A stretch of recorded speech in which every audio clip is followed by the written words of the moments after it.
Polio is no respecter of people.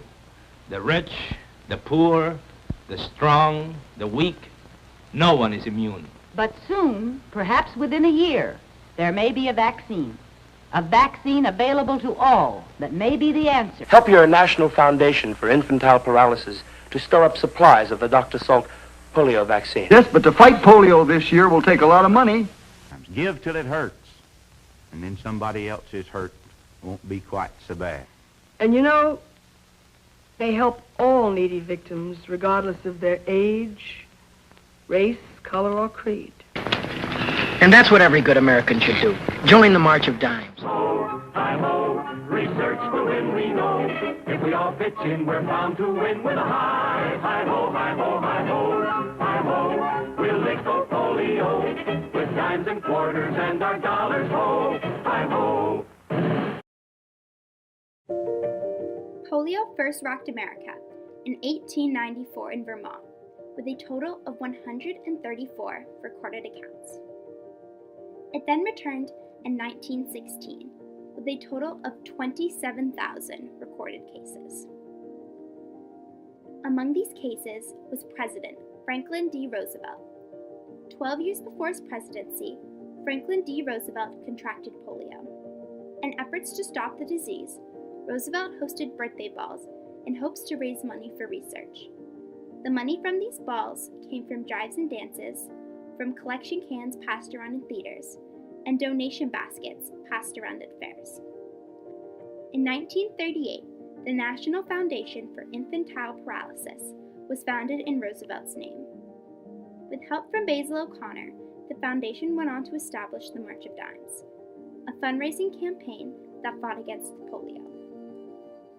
The March of Dimes campaign was able to create a community that banded together to fight off polio. These actions were able to fund the polio vaccine, as well as increase a new philanthropic society. In order to receive donations, the March of Dimes developed new strategies for fundraising. The campaign began with newsreels that played at movie theaters. These newsreels were called the March of Time. While these played, women would walk the aisles collecting donations. Their service in the theater was necessary because the ushers before had already enlisted in the war. Women played a crucial role in the March of Dimes fundraising efforts. During this time, the campaign created the Mother's March. On an assigned day, women in a community would walk their streets collecting donations. People would turn their porch lights on to indicate that they wanted to donate. Although many of these women lived miles apart, they created a community in which they were all fighting together to combat polio. The Mile of Dimes was another fundraising strategy. This approach was designed to bring people together in order to raise enough dimes to equal 1 mile. Pamphlets were also used to express a dire need for donations. By using statistics, they made the need for money seem more urgent and real. The tone of voice in these pamphlets also showed eagerness by using phrases such as "funds have hit rock bottom." These pamphlets also used catchy slogans. Slogans included phrases such as "every dime, every dollar" to make the cause more memorable for donators.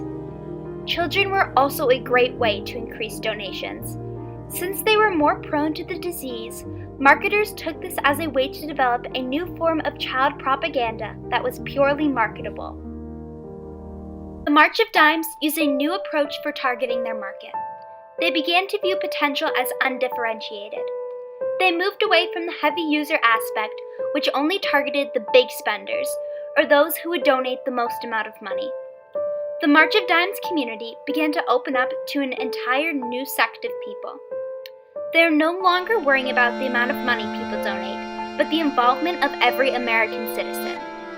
The campaign mostly went out to parents, but they were truly targeting couples with either no children or very young ones, who had little to no connection to the March of Dimes. By introducing them into the community, they would increase new funds that were never seen before. Many times, the themes in their advertisements were geared towards emotional fear. They provided statistics and slogans that emphasized the need for donations to be able to stop polio. In order to gain these funds, the campaign used a top-of-the-mind awareness by providing learning opportunities such as seminars and pamphlets to shed light into the crippling disease. There are many different branches of the March of Dimes campaign that the donations went towards. In order to care for patients, many of the donations were given to rehabilitation centers, universities, and research labs. Before these donations, many victims were sent off to the Home for Incurables, or the Home for the Ruptured and Crippled. There was no hope for people here. However, a new light was shed into the eyes of patients when donations began to pour in. They can now afford new treatment methods, such as the iron lung and Kenny methods that kept paralyzed legs stretched and straight. The campaign also provided $2 million towards education. This grant went towards setting up neighborhood care groups that can help to buy equipment and recruit for positions in hospitals. These groups were able to come together to advocate for what they truly believed in. In addition to these groups, money also went into producing papers, magazines, and leaflets that helped to broaden the public's knowledge. These articles included free copies of warning signs and how to deal with polio. These pieces fostered a place where people are educated on an important matter and don't have to face a disease of the unknown. Local seminars were also conducted for parents, teachers, physicians, and nurses. With a growing increase of polio diagnoses, physicians and nurses would be able to treat patients using the proper equipment and methods from their education provided by the foundation. This education was able to bring millions of Americans into partnership with scientists and physicians working together towards the conquest of disease and disability.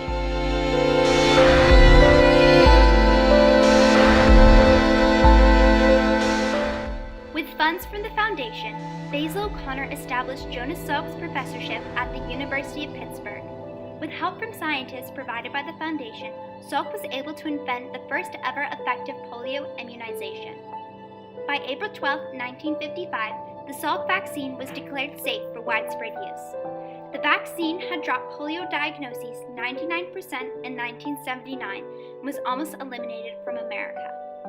After the widespread of the polio vaccine, 200,000 people were needed to help the March of Dimes to distribute syringes and other vaccine supplies. On the anniversary of Franklin D. Roosevelt's birthday, President Truman broadcast a statement involving his perspective of the March of Dimes campaign. In it, he announced that health must be a public responsibility, but also no guarantee freedom. All Americans must come together in order to fight to be free from the disease. He stated that the fight against infantile paralysis cannot be a local war. It must be nationwide, and must be total war in every city throughout the land. For only with a united front can we ever hope to win any war. In his term, Truman will continue Roosevelt's March of Dimes legacy to ensure the freedom of health on everyone. Since the invention of the polio vaccine, a spark in fundraising campaigns began. From then on, there began an increased awareness for the disabled all around the country. People were beginning to accept those disabled in their community and started advocating for them. Survivors also began to join in on the cause and went on to start a movement for disability rights. Their tactics were similar to the March of Dimes due to their fundraising campaign strategies.